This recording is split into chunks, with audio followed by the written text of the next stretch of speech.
O Emerson é um excelente treinador, é uma pessoa estudiosa.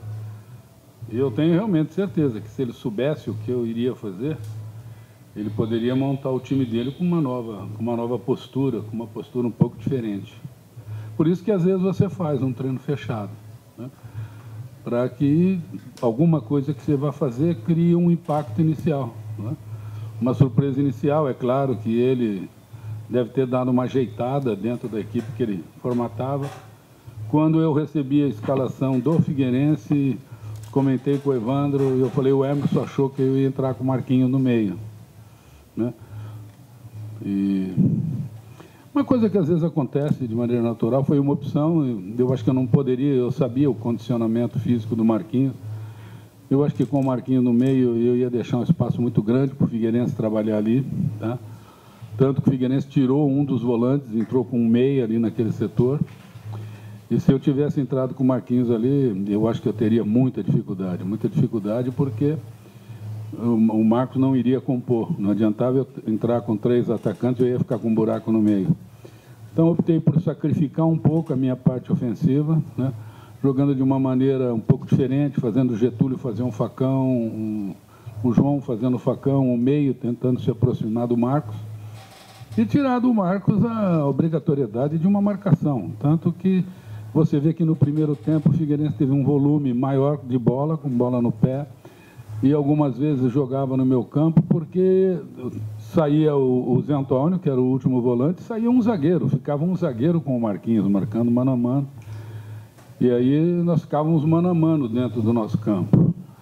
Então, mesmo assim com o Marquinhos jogando como um falso 9, nós corremos algum risco. O primeiro tempo foi quando o primeiro tempo foi mais equilibrado, onde o Figueirense teve um volume ofensivo em cima do meu time um pouco maior do que ele teve no segundo. O segundo tempo foi diferente. O segundo tempo acho que foi o jogo do gato contra o rato.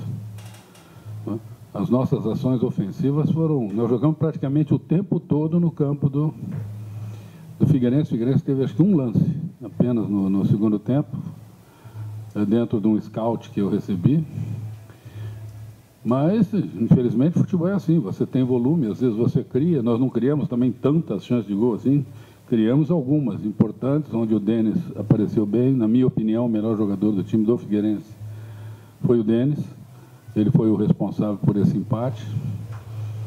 Mas foi um bom jogo. Eu acho que o meu time superou uma desvantagem muito grande que nós tínhamos. O Figueirense vinha de uma semana de descanso e eu vinha de um jogo de Copa do Brasil terrível na quinta-feira, né? Um desgaste muito grande. E o meu time correu o tempo todo. Um ou outro jogador se ressentiram, mas se você for analisar o grupo todo, o grupo fez um volume de jogo muito bom. Não era o resultado que queríamos, nós buscávamos a vitória, mas eu acho que o time tentou fazer essa vitória dentro do que lhe era possível.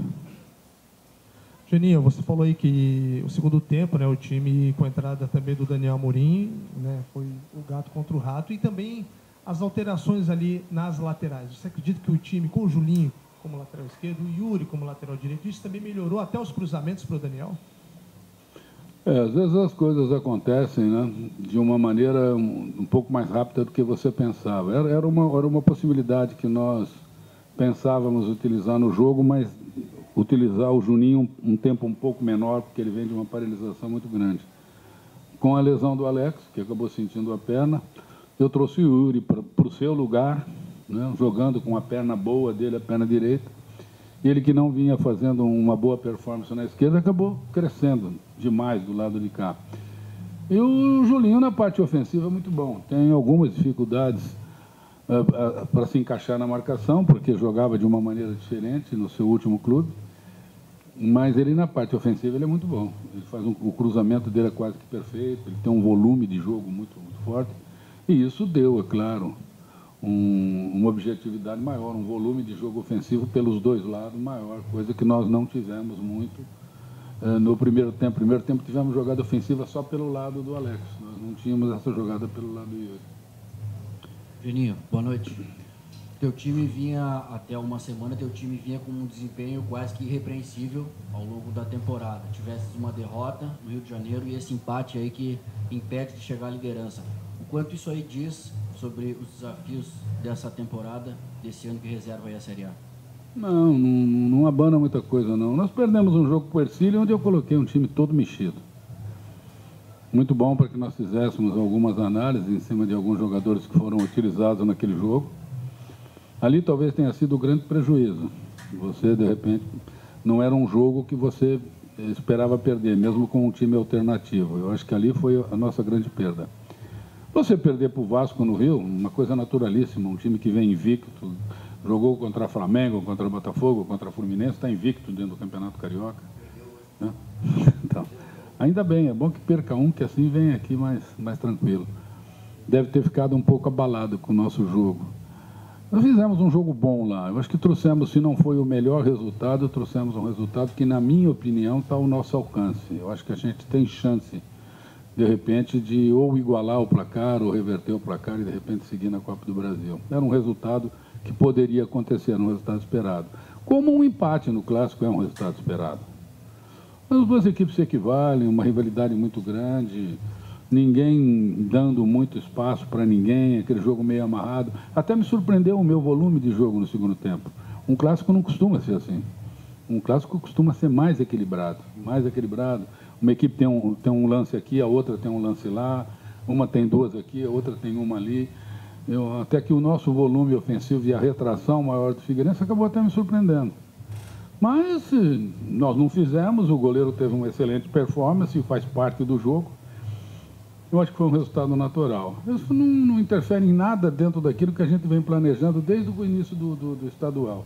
Não é agora que eu estou falando que faltam poucas rodadas. Desde que começou o estadual, eu venho falando que o meu objetivo é ficar entre os 4. Eu não falei se eu ia ficar em primeiro ou em quarto.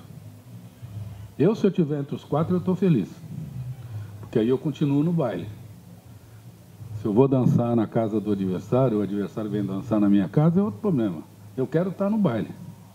Eu não posso ficar fora desses 4. Então, um ponto é um ponto. Nessa reta final, um ponto contra um adversário que vem invicto no campeonato, que vem pontuando o campeonato, você não pode analisar como um mau resultado. Né? Mesmo que, na minha opinião, de repente você merecesse a vitória. Mas faz parte. Faz parte. Você tem que pensar de maneira positiva. Você somou um ponto contra um grande adversário, você continua na briga dos 4. E agora essa sequência desses poucos jogos que faltam aí para que nós possamos manter nesses 4. Claro, se eu puder chegar na frente, melhor, vou tentar chegar ainda. Eu acho que existe possibilidade de repente ainda chegar, matematicamente ainda dá. Quanto mais, se eu não puder ser o primeiro, se puder ser o segundo, melhor. O importante é que eu diga, que eu esteja entre os 4. Quanto melhor classificado eu tiver, melhor ainda. A questão do azar que o Avaí levou novamente, né? A questão do Alex Silva, lesão, acabando de voltar, né? Acho que jogou 2, 3 jogos. A questão do Douglas também, queria que você comentasse, né? Sentiu ali logo que entrou também. E aproveitando que, mudando um pouco de assunto, a questão do Marquinhos, né? O que o Avaí ganha, inclusive você agora também, o que você, o Avaí ganham com ele do lado de cá agora, né? Na diretoria. Eu espero que o Marquinhos colabore com o clube, né? Com a entidade Avaí. E principalmente comigo, como treinador e com a comissão técnica, da mesma maneira que ele colaborou como jogador, de uma maneira muito efetiva e muito positiva. É claro que o Marquinhos vai passar uma transição, uma coisa natural, ele deixar de ser jogador para, de repente, ter um cargo diretivo, mas, ao mesmo tempo, ser muito bom. Ele vai ter uma ligação muito grande entre, agora, a parte diretiva. Ele vai ser mais um elo da comissão técnica junto com os jogadores, mais um elo entre os jogadores e a diretoria. É um jogador que tem muito contato dentro do futebol, conhece muita gente, tem muitas ligações. Como jogador, ele se sentir meio inibido em, de repente, oferecer a alguém ou indicar alguém. Agora ele vai ficar mais solto para poder fazer isso. Eu espero que ele colabore. Eu acho que ele tem totais condições disso. Como eu disse, vai passar um períodozinho de transição, vai se sentir um pouco desconfortável no início, mas nós ainda temos um ano todo, aí, um ano longo, e eu acho que o Marquinhos vai nos ajudar bastante. Das lesões, Alex Silva. É muito ruim, lesão sempre é muito ruim. Né? Nós temos tido uma série de lesões, graças a Deus nenhuma grave, mas lesões que tiram o jogador 2, 3 semanas.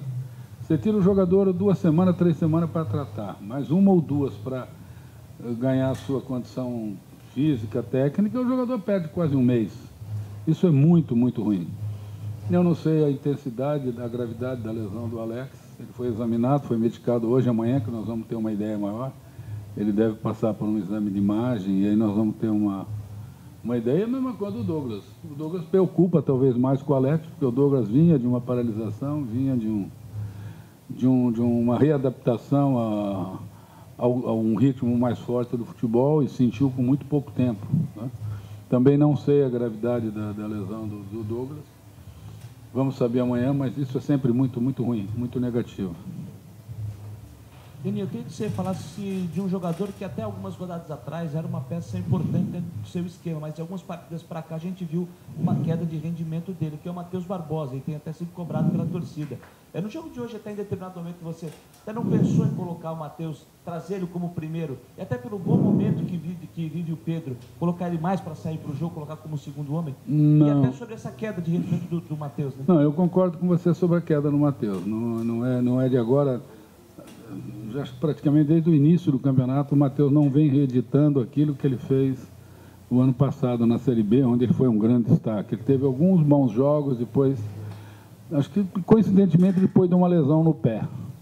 O Matheus não reeditou aquele futebol que nós sabemos que ele pode. Eu não pensei em trazer, porque exatamente em cima disso, o Matheus perdeu um pouco da pegada de marcação.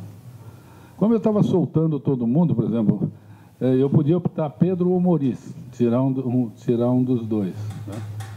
Mas como eu estava entrando com o Douglas, sem a obrigação de marcar ninguém, deixando o Douglas bem solto, jogando ali à vontade na frente dos três atacantes, eu tenho que me resguardar, eu tenho que respeitar o adversário. Porque vai que o Figueirense sai rápido, encaixa uma saída de bola. Eu estava soltando os dois laterais, juntos, de uma vez. Eu estava soltando o Douglas, né?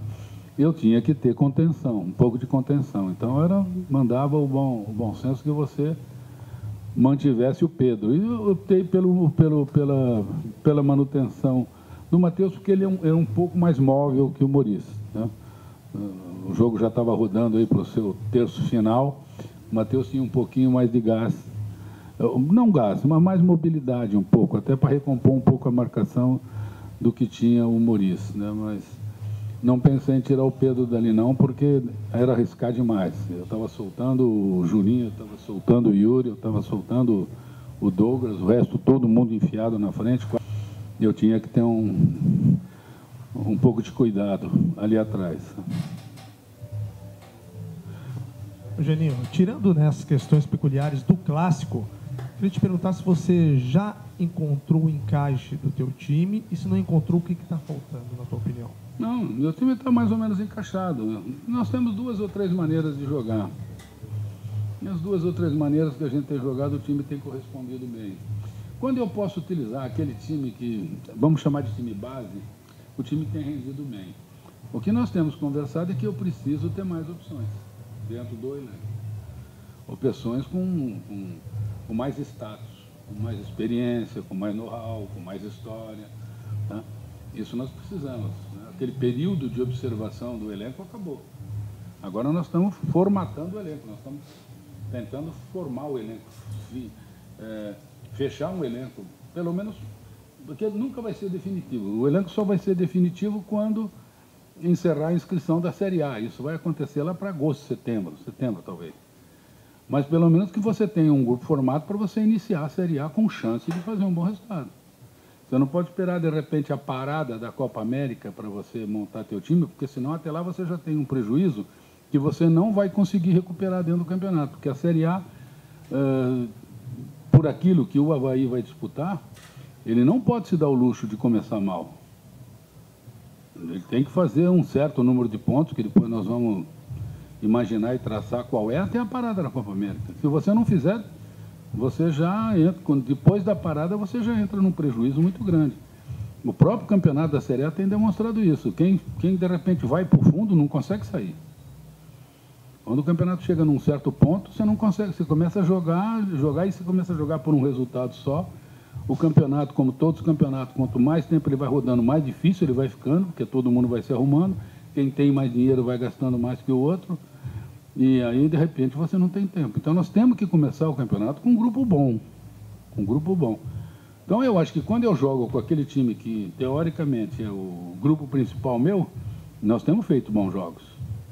Contra qualquer adversário. Às vezes ganhamos, às vezes não, mas sempre fazemos bons jogos. O caso do Vasco. Nós somos altamente elogiados pela crônica do Brasil inteira. Todo mundo dizendo que o Avaí é um bom time, que o Avaí tem condições de fazer um bom campeonato. Tem. Mas com aquele grupo. Então, eu preciso ter, dentro do elenco, peças que possam me ajudar em caso de reposição, em caso de necessidade, porque não é sempre que, de repente, você vai ter 1, 2 ou 3 desses jogadores que hoje são titulares bem. De repente, o jogador começa a entrar numa fase de 1, 2 jogos ruins, você tem que ter alguém tão bom quanto ou até melhor para pôr. Se você tem uma lesão, como hoje nós tivemos Douglas e Alex, você tem que ter reposição do mesmo. Quando estou falando disso dentro de Série A. Do mesmo peso, ou do mesmo quilo ou até maior. Né? E aí, atrás disso que nós estamos agora. Né? Então, até agora, as experiências foram feitas, eu acho que eu já sei o que eu tenho no meu grupo, eu sei com quem eu posso contar, eu sei quem pode me dar, onde, quando, né? Até dos próprios garotos, com qual garoto eu posso contar mais do que com o outro, quem está realmente pronto, quem ainda não está pronto, porque é diferente você fazer um campeonato regional e uma Série A. Então, a gente já tem uma ideia bastante perto da realidade disso aí. E nós já estamos conversando com a diretoria de que nós temos que começar a correr atrás de algumas coisas, porque senão nós vamos ter dificuldade dentro do próprio campeonato regional, dificuldade para continuar numa passagem de Copa do Brasil e principalmente dificuldade na Série A. E para fechar, pelo menos da minha parte, você disse agora que esse período de experiência, esse período de avaliação acabou.